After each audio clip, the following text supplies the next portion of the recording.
కూడా నేను ఒక మీటింగ్కి వెళ్ళాను. నైట్ 12 వరకు అక్కడ ఉండిపోయి మళ్ళీ ఎర్లీ మార్నింగ్ వరకు ఇక్కడ డ్రైవ్ చేసుకుని వచ్చేసి మళ్ళీ ఇప్పుడు ఇంకో మీటింగ్ ఉంది.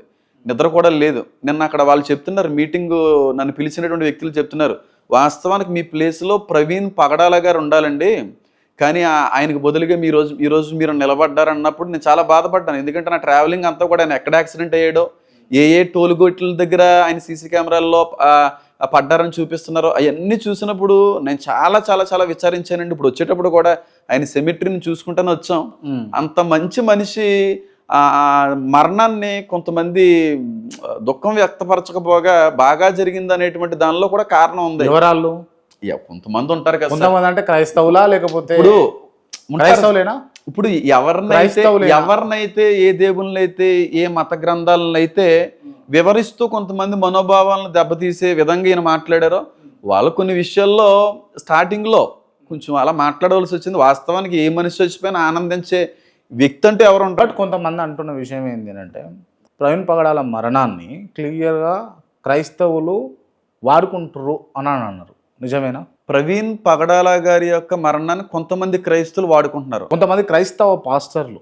కొంతమంది అందరూనండి. కొంతమంది మరి మీరే అంటున్నారు కొంతమంది అని. అంటే దీన్ని మీరు అగ్రీ చేస్తారా? అగ్రీ చేస్తానండి, 100% అగ్రీ చేస్తానండి. కొంతమంది పాస్టర్లు ఆయన యొక్క మరణాన్ని బట్టి ఫేమస్ అవ్వడానికి ప్రయత్నించిన వ్యక్తులు ఉన్నారు. ఆయన యొక్క మరణాన్ని బట్టి పాపులారిటీ సంపాదించుకోవడానికి, సబ్స్క్రైబర్స్ ని సంపాదించుకోవడానికి ప్రయత్నించినటువంటి వ్యక్తులు కూడా ఉన్నారు. నేను నిజం చెప్తున్నా, నిజంగా ఆయన యొక్క మరణాన్ని సబ్స్క్రైబర్స్ కోసమా చేసిన వాళ్ళు ఉన్నారు సార్. నేను అలా వ్యక్తిగతంగా నేను దూషించకూడదండి, కానీ ఏ క్రైస్తుడైతే ఆయన యొక్క మరణాన్ని బట్టి నిజమైనటువంటి వేదన, నిజమైనటువంటి దుఃఖాన్ని బట్టి ఆ రోజున అక్కడికి వచ్చారో, ఇప్పటికీ ఏడుస్తున్నారో వాళ్ళు దేవుడు ఖచ్చితంగా దీవిస్తారండి. కానీ ఎవరైతే పైకి నటిస్తూ ఆ కారణాన్ని బట్టి కూడా గొప్పలు అయిపోలే, ఫేమస్ అయిపోలే, సబ్స్క్రైబర్లు పెంచేసుకోవాలి అన్నట్టుగా ఆయన మరణాన్ని కూడా యూజ్ చేసుకునేటువంటి వ్యక్తులు చాలా తక్కువ మొత్తంలో ఉన్నారు. వాళ్ళకి మాత్రం దేవుని నుంచి వచ్చేటువంటి ఉగ్రత తప్పదని అంటాను. ఎవరాళ్ళు పేర్లు చెప్తారు? ఎవరైనా కొంతమంది ఉన్నారు, నాకు వాళ్ళ పేర్లు కూడా తెలియదండి నాకు వాస్తవానికి. వాళ్ళు అరిచేసి గోల పెట్టేసి వాళ్ళు ఒక్కలే క్రైస్తువుల కొరకు పోరాడుతున్నట్టుగా మాట్లాడుతున్నప్పుడు నేను ఏంటి ఇలా జరుగుతుందన్నాడు కొంతమంది నాకు ఇన్ఫర్మేషన్ ఇచ్చారు. ఇన్ఫర్మేషన్ ఇచ్చినప్పుడు నేను అంతా పరిశీలించడం జరిగింది. నిజంగా వాళ్ళ యొక్క మాట తీరు కావచ్చు, వాళ్ళ యొక్క పద ఉచ్చారణ కావచ్చు, వాళ్ళ యొక్క ఆవభావాలు కావచ్చు, వాళ్ళ యొక్క పదజాలం కావచ్చు, అసలు క్రైస్తవ్యానికి అనుకూలమైనటువంటి పదజాలమే కాదు అసలు. Right, okay. ఇప్పుడు అట్లాంటి వాళ్ళు క్రైస్తవులకు అదేవిధంగా హిందువులకు మధ్య చిచ్చు పెడుతున్నారా లేదా? ఎవరండి మీరు చెప్తున్నట్లాంటి వాళ్ళు? వాడకూడని పదజాలం వాడుతూ, వాడకూడని ఆవేశంతో మాటలతోటి మాట్లాడుతూ ఇటు క్రైస్తవ సమాజానికి ఇటు హిందూ వర్గాలకు చిచ్చులు పెడుతురా లేదా? ఎవరండి?